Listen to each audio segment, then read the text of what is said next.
Hi guys! Today I wanted to share with you products that I learned to love. A lot of these are things that I started out really not liking very much or just felt very take it or leave it. Like they weren't anything special to me, but through some trial and error or just through giving the products more chances, I actually found that I do love these products. Let's start with one that I thought was so overhyped to begin with, the Glow Recipe Watermelon Glow Dewdrops.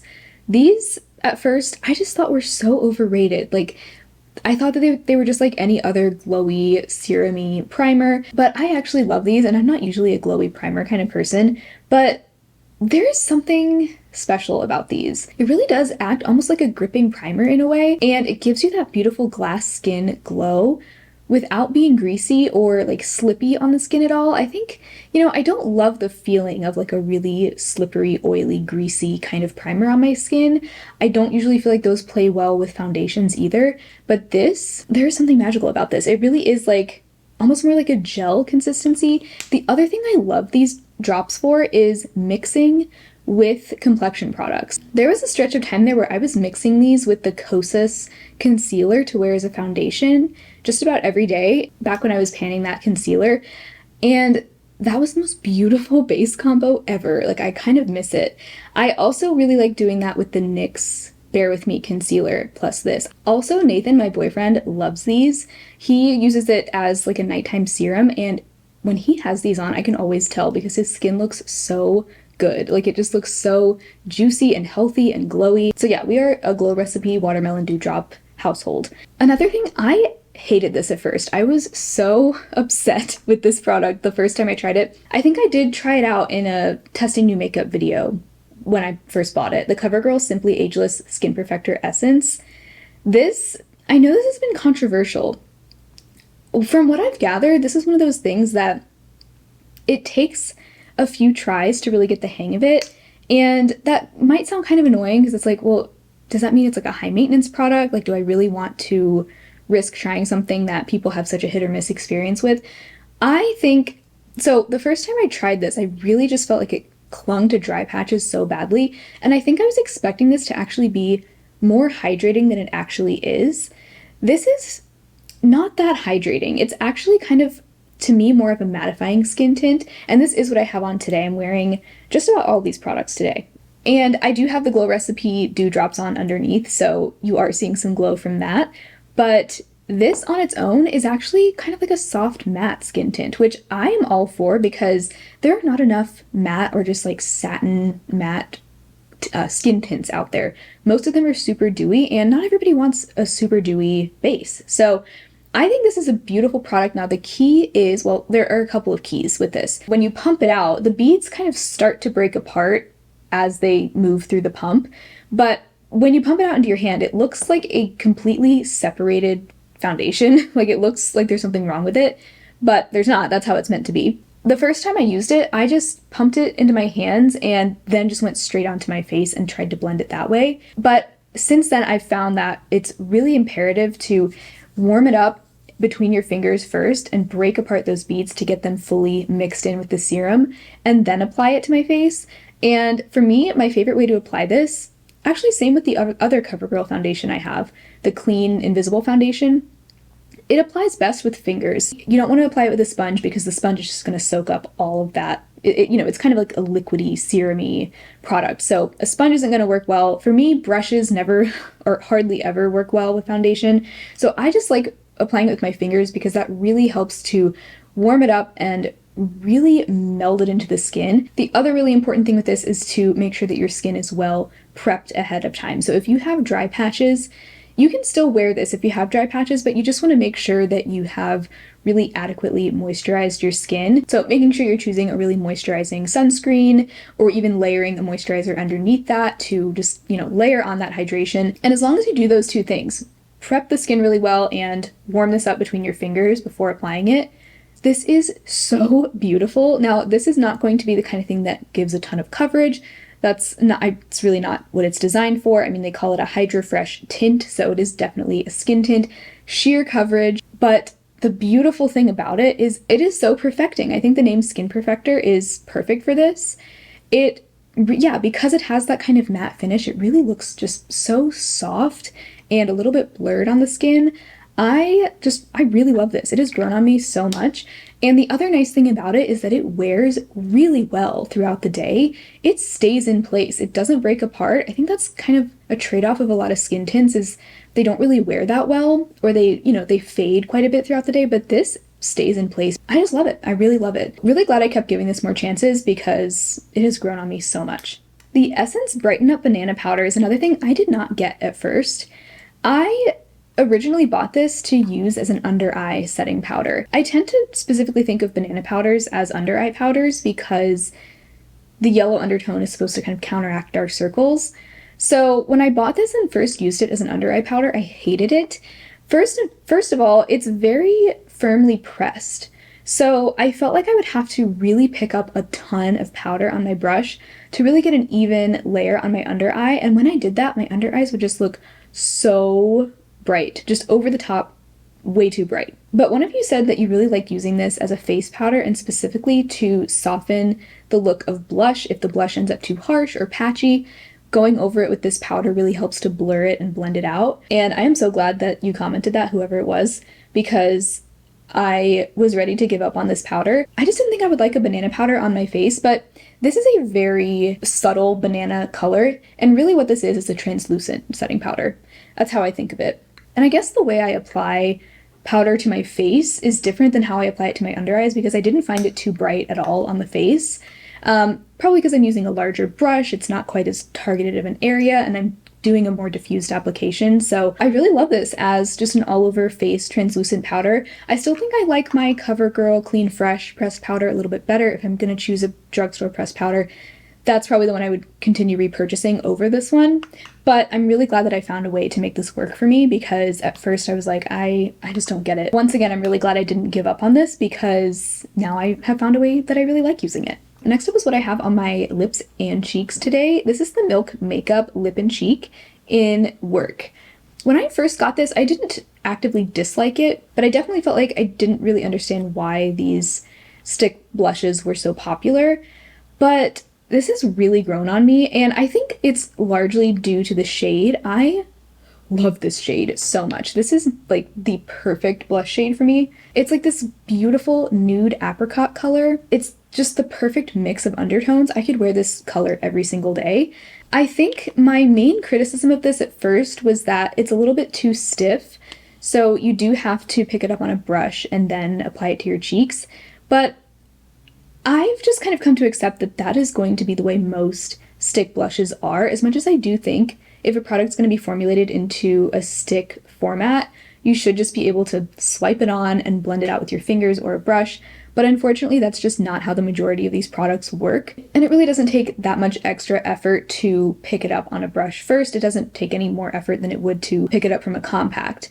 I guess you just have to be like, because it's kind of a small stick, you do have to kind of be a little more precise with your brush, but it's not that big of a deal to me anymore. I've just kind of gotten over it. And this has such a nice texture. It's a little bit balmy, and I love the translucence or translucency of the formula. It's like almost like a watercolor. You see what I mean? Like it's not full on pigment. It's nice and sheer. It's really buildable. And the other thing is I actually like that it's in a stick because it is meant for both the lips and the cheeks. And it's so easy to just apply to the lips. My lips are so dry today. So is my face and so are my eyelids. I'm just having a very dry couple of weeks. I don't know what's going on, especially because it's been like more humid and rainy recently, which I am all about, but for some reason my skin is just like not catching up with the humidity. So ignoring the fact that my lips are so dry, is this not such a cute color? It really, I wear it like I would wear any tinted lip balm, and I love wearing the same color on my lips and cheeks because I just feel like it ties the whole look together. So this has really grown on me. I like it. I actually really like it now. And really quickly, I also wanted to talk about the Tower 28 cream blush in Magic Hour because I actually remember talking about this in a video about products I thought were overhyped a couple years ago. I've had this in my collection for a long time. And again, this is something I'm so glad I didn't give up on because just over time, using it more and really discovering what kinds of tones I like on myself, this is one of my favorite blushes in my collection. It's like a little bit more beige than the Milk cream blush. So here's Milk Here's Tower 28. You can see it's a little bit warmer toned, a little bit more beige, and that is my favorite type of blush color. I just think it goes so well with lots of different looks, and it really just blends in with my skin tone really well, and I think that's what I love so much about it. My gripe with this at first was that I found it a little bit sticky, but I don't mind that anymore. I pretty much always set it with a translucent powder, and so that isn't really an issue.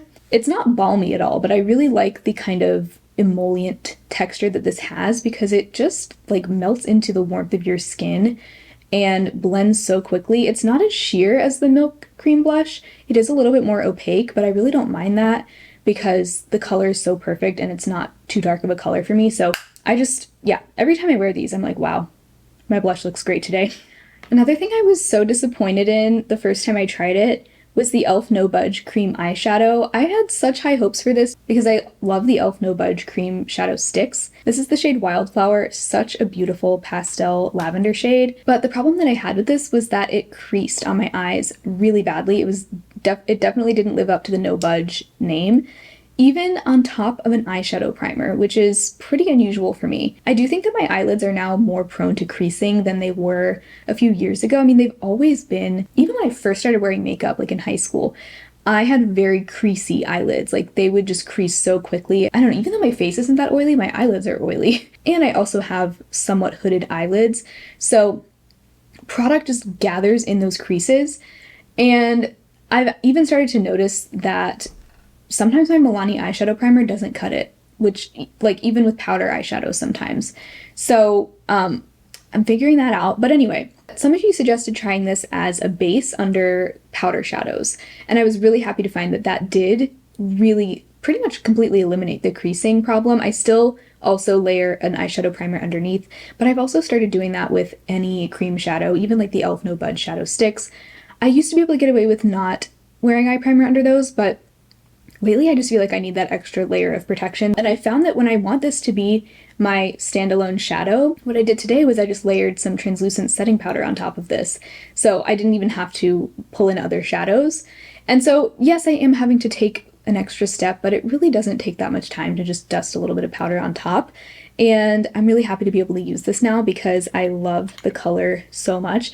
I still have to say I'm a little disappointed that it's so prone to creasing and fading when it's literally called the No Budge Cream Eyeshadow. If you're looking for something like that, I still wouldn't necessarily recommend this. And the other thing actually is that this has a really concentrated amount of pigment. So I really try to apply the thinnest amount possible to my eyes, and that also helps it stay in place really well. So you really don't need to apply very much of this. I think the more you apply, the more likely it is to crease. The Urban Decay All Nighter Setting Spray is another thing that I just didn't really see the magic when I first tried this. And it's not that I didn't like it. Like I definitely felt like it helped a little bit with prolonging the wear of my makeup. But recently I have been way more into setting spray. I've been wearing setting spray almost every day. I'm like back in a setting spray phase because it makes such a big difference. Like it really makes a huge difference in the way that my makeup wears. And I just, especially with Urban Decay All Nighter, like there is a reason why this is so popular. There's a reason why so many people love this, and why this is like the go-to long wear setting spray for so many people is because it does lock your makeup into place. The few times that I've done makeup on other people as well for like a wedding or for like engagement photos, this is what I used on them too, because it's, you know, it is just like the most trusted long wear setting spray. And I'm actually gonna miss it when it's gone. Now, this isn't the only good long wearing setting spray. I also really love, well, my favorite is the Charlotte Tilbury Airbrush Flawless, but that one is a little more glowy than this one. And then Makeup Revolution also makes some really good setting sprays. The Sport Fix and the Infinite setting spray from them are also fantastic. So if you want to save a little money, you can definitely go for those Makeup Revolution ones. But I still think Urban Decay All Nighter is just, it's a go-to for a reason, and it's definitely grown on me a lot over the years. Okay, the last thing is, I don't know, kind of random. It's an eyelash curler. I only recently started getting back into curling my lashes. For the longest time, I didn't feel like I needed to curl my lashes because I had a decent amount of natural curl to my lashes. But as I've said before, my lashes have gotten more and more straight. I still have, like, some of my lashes are still really curly, but then I have some that are just like sticking straight out. So I do feel like I now can benefit from a lash curler and just like the extra, 15 seconds that it takes to curl my lashes. And this is the e.l.f. eyelash curler. I know they make a few different ones, but this is the one that's $5. And I bought this a while ago and even said I kind of regretted buying it because I just never ended up using it. But recently when I followed a Hung Van Gogh makeup tutorial, I'll link that video below if you missed it, he curled her lashes, which I know is like nothing revolutionary. Most makeup artists are going to do that. And so I went ahead and did it to follow the tutorial, and I was like, wait a minute, you might be onto something there, Hung. Maybe I should curl my lashes more often because my lashes they just stood out so much more. They looked very fluttery and they were more visible than they normally are. So I guess I get it now. I guess I get it. And the e.l.f. $5 eyelash curler, I mean, this is the only one I've tried, so I can't compare it to anything else.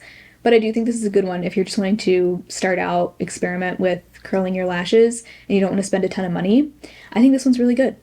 And it does come with some replacement little cushions too, which is nice. So those are all the things that I learned to love. I'm really glad I didn't give up on these things. It can be tempting sometimes to try a product 1 or 2 times and be like, oh, I don't like this, and then, just never use it again or declutter it immediately. But sometimes you have to give things a few chances, try them in combination with different products, or just try them in different ways to really find your groove, and you might end up actually loving those things. So don't discount those products just because you don't like them the first couple of times you use them.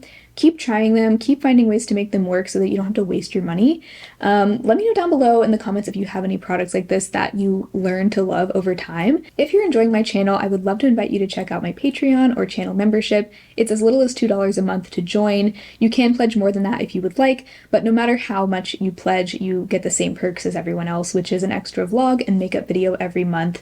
And the Patreon and membership are the same. Basically, the only difference is that they're on 2 different websites, so you can pick whichever one is more convenient for you. But the channel membership people get custom emojis that you can use when you comment on my videos. So I made some little tiny emojis of each of my cats.